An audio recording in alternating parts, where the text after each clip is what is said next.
ہر پیر سے جمعہ اپنے فیوریٹ شو نیوز آئی کو یوٹیوب پر دیکھنے کے لیے ڈان نیوز کے آفیشیل یوٹیوب چینل پر آئیے، اس کو سبسکرائب کیجیے اور بیل آئیکن کو پریس کیجیے۔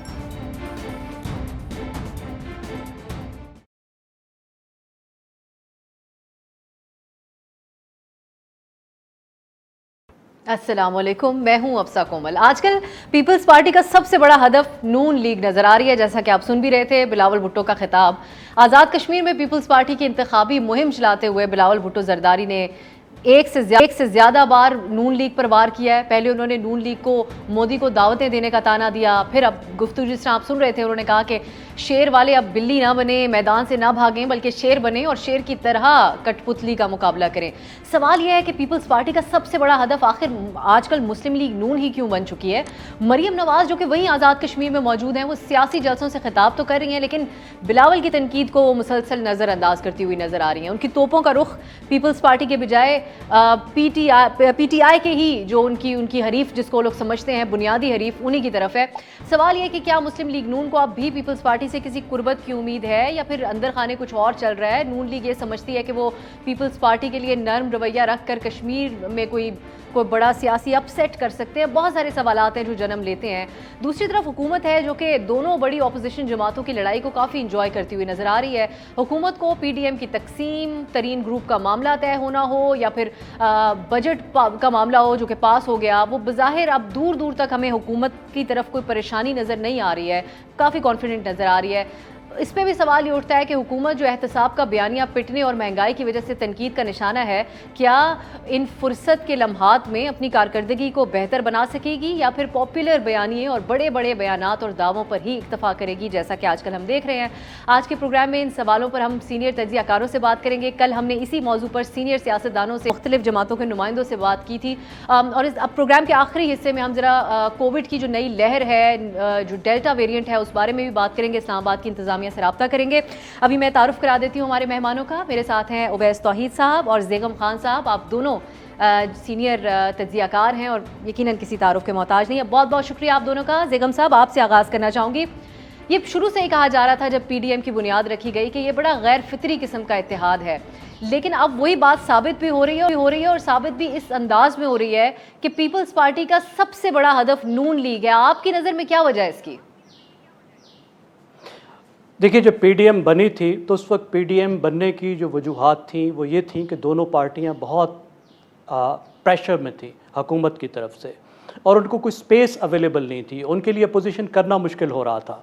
پی ڈی ایم بنی اور ان کو کچھ سپیس بھی ملی اور اس کے بعد ان کے پاس اکٹھے رہنے کی کوئی وجہ نہیں بچی۔ دیکھیے، پیپلز پارٹی کے جو وجوہات ہیں اس وقت مسلم لیگ نواز پر اٹیک کرنے کے، ان میں سب سے بڑی وجہ یہ ہے کہ پیپلز پارٹی پنجاب میں گراؤنڈ ریگین کرنا چاہ رہی ہے، اور دوسری وجہ یہ ہے کہ پی ڈی ایم سے نکلنے کے بعد جو پیپلز پارٹی پر تاثر تھا کہ پیپلز پارٹی نے کسی طریقے سے حکومت کے ساتھ، اسٹیبلشمنٹ کے ساتھ انڈرسٹینڈنگ ڈیولپ کر لی ہے اور وہ ایک فرینڈلی اپوزیشن بن گئی ہے، تو اس کے لیے یہ ضروری ہو گیا ہے کہ وہ مسلم لیگ نواز کے اوپر بھی بندوقیں جو ہے وہ تانے۔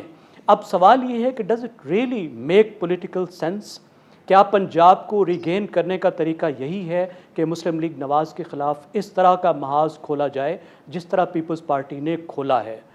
میرے خیال میں ایسا نہیں ہے۔ میرے خیال میں یہ کاؤنٹر پروڈکٹیو اسٹریٹجی ہے، اور پاکستان مسلم لیگ نواز کی کھل کے اچھی طرح جو مخالفت کرنے کا ٹائم تھا وہ پیپلز پارٹی نے بہت بری طرح ضائع کیا۔ 2008 کے بعد آپ دیکھیے، جب پاکستان مسلم لیگ نواز کی اتحادی بنی ہوئی تھی پیپلز پارٹی، خاص طور پر پنجاب میں، اور مرکز میں بھی اتحادی تھے، مرکز میں تو پاکستان مسلم لیگ نواز نے چھوڑ دیا تھا اتحاد، لیکن پنجاب میں مسلم لیگ نواز نے دھکے دے کر جب تک پیپلز پارٹی کو نہیں نکالا، پیپلز پارٹی پنجاب کی حکومت سے الگ نہیں ہوئی۔ پھر 2013 کے الیکشن کے بعد آپ یاد کیجئے زرداری صاحب کا وہ مارکہ خیز خطاب جو انہوں نے صدر کے طور پر نواز شریف کے حلف اٹھانے کے بعد کیا تھا، اور کہا تھا کہ ہم سیاست نہیں کریں گے، اگلے 5 سال میں الیکشن تک ہم آپ کو سپورٹ کریں گے۔ یعنی 2013 کے الیکشن کے بعد جب پیپلز پارٹی کو مار پڑ چکی تھی، اس وقت بھی وہ مسلم لیگ نواز کی کھل کے اچھی طرح اپوزیشن کرنے کو تیار نہیں تھی، اور جو پنجاب کا اینٹی نواز پلیٹ فارم ہے وہ سال ہا سال تک پیپلز پارٹی نے اور زرداری صاحب نے جو ویسے تو پی ایچ ڈی ہیں سیاست کے، انہوں نے عمران خان کے لیے پی ٹی آئی کے لیے کھلا چھوڑ دیا، اور anti Nawaz platform, anti P M L platform P T I لے اڑی، پیپلز پارٹی باہر ہوئی۔ میرے خیال میں اس وقت P M L N opposition میں ہے، اس وقت کوئی فائدہ نہیں ہے اپوزیشن بن کر آپ گراؤنڈ گین نہیں کرتے، آپ کمزور نظر آتے ہیں، آپ حکومت کی طرف آپ کا جھکاؤ نظر آتا ہے۔ میرے خیال میں یہ بائنڈری کریٹ ہی نہیں ہوتی، اس سے کوئی فائدہ نہیں ہوگا، فائدہ کوئی نہیں ہوگا۔ اویس صاحب، یہی بات کہ کچھ گین کر پائے گی پیپلز پارٹی سے یا نہیں؟ کل ہماری پروگرام میں تاج حیدر صاحب سے بات ہو رہی تھی، ان سے جب ہم نے سوال کیا، انہوں نے کہا ہم ایک نظریاتی جماعت ہیں اور ہم نظریات کی بنیاد پر اختلاف کر رہے ہیں۔ یہ کوئی نظریاتی سیاست کر رہی ہے اس وقت پیپلز پارٹی نون لیگ کے خلاف، یا پھر سیاسی مقاصد ہیں ایسا کہ زیغم صاحب کہہ رہے ہیں پنجاب میں ری گین کرنا؟ اب سب بدقسمتی سے نظریات کی سیاست تو بالکل بلبلوں کی طرح اڑ گئی ہے، ہوا میں کہیں زائل ہو گئی ہے۔ پیپلز پارٹی کی نظریات کی سیاست بھی، اور نون لیگ کے جو دعوے تھے شریف خاندان کے کہ نہیں اب ہم مزاحمتی جماعت ہیں اور اب ہم نظریاتی جماعت ہیں اور میں اب ایک ریولوشنری ہو گیا ہوں۔ نواز شریف صاحب نے جب کہا تھا اپنی برطرفی کے بعد وزارت عظمیٰ سے، تو وہ بھی ہم نے دیکھا کہ 4-6 مہینے کے لیے نواز شریف صاحب اور مریم صاحبہ جو ہیں وہ خاموش ہوتے ہیں، ان کے ٹویٹر بھی خاموش ہوتے ہیں، پھر وہ میدان میں آتے ہیں، پھر شہباز شریف صاحب آتے ہیں۔ دیکھیے سمجھنے کی بات یہ ہے اب جو میری ناقص رائے میں وہ یہ کہ ایک مثلث رہا ہے، ایک طرف حکومت ہے، دوسری طرف اپوزیشن جماعتیں ہیں جو ماضی کے اندر اقتدار کرتی رہی ہیں اس ملک پہ، اور تیسری طرف ایک اسٹیبلشمنٹ ہے جس پہ الزامات کا سلسلہ لگا اپوزیشن کا، اور اپوزیشن یہ سمجھتی رہی، جو مجھے سمجھ میں آتی ہے کہ یہ جو ساجھیداری ہے اسٹیبلشمنٹ کی، جو انپریسیڈنٹڈ ایک انڈرسٹینڈنگ ہے with the regime of Imran Khan, وہ کہیں پارٹنرشپ میں تبدیل نہ ہو جائے، اور یہ ایک جو ان کا جو فاصلہ ہے اقتدار کا وہ 2028 تک طول نہ پکڑ جائے۔ اسی وجہ سے نواز شریف صاحب نے اور زرداری صاحب نے اور ذاتی پرخاش کی بنا پہ مولانا فضل الرحمان صاحب نے، کیونکہ وہ آئسولیشن میں تھے اور ان کو کوئی نہ کوئی امبریلا چاہیے تھی سیاسی، اور وہ چاہے وہ نون لیگ کی ہوتی، چاہے وہ پی ڈی ایم کی ہوتی، چاہے وہ پیپلز پارٹی کی ہوتی، ان سب نے اسٹیبلشمنٹ پہ پہلے نشانے بازی کی، اور اب میں سمجھ رہا ہوں کہ وہ جو درار ڈالنے کی کوشش تھی وہ نہیں ہوا، لیکن یہ ضرور مجھے سمجھ میں آ رہا ہے کہ اب جو سب بندیاں ہو رہی ہیں، اب جو الزام تراشیاں آپس میں ہو رہی ہیں، وہ 2023 کے الیکشن کے لیے ہے، چاہے وہ عمران خان صاحب کی حکومت کی ہو، چاہے وہ نواز شریف صاحب کی پارٹی نون لیگ کی ہو، اور چاہے وہ زرداری صاحب کی ہو۔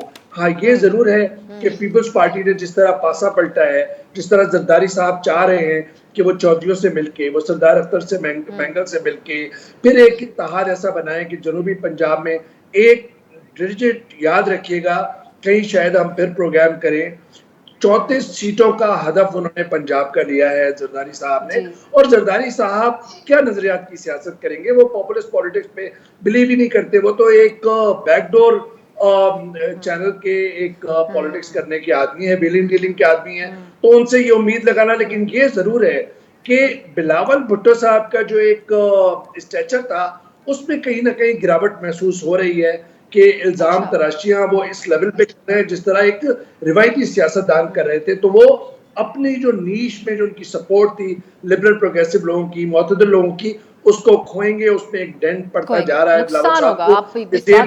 لیکن مریم صاحبہ جو ہے اور ان کے چچا شہباز شریف صاحب، ان کے درمیان اختلافات رہیں گے، ایک اسٹریٹجی کے تحت رہیں گے، اور شہباز شریف صاحب پارلیمانی امور کے اندر زرداری صاحب کے ساتھ مل کر قانون سازی کرنا چاہیں گے، لیکن مریم صاحبہ جو ہیں وہ عمران خان صاحب کو نشانہ بناتی رہیں گی 2023 کے الیکشن کی تیاری۔ یہ اگر بریک کی طرف جاؤں گی، واپس آ کے ایک بڑا ہی بنیادی سروں سے جاننا چاہوں گی کہ اگر یہ آئندہ عام انتخابات کو ذہن میں رکھ کر بھی یہ سب چیزیں ہو رہی ہیں تو ایک عوام کا ٹرسٹ، کیونکہ بہت نعرے جمہوریت کو بچانے کے لگا کر یہ اپوزیشن کی جماعتیں آئی تھیں سامنے، اس کو نقصان پہنچے گا یا کچھ نہیں ہوگا؟ بات ایک بریک کے بعد۔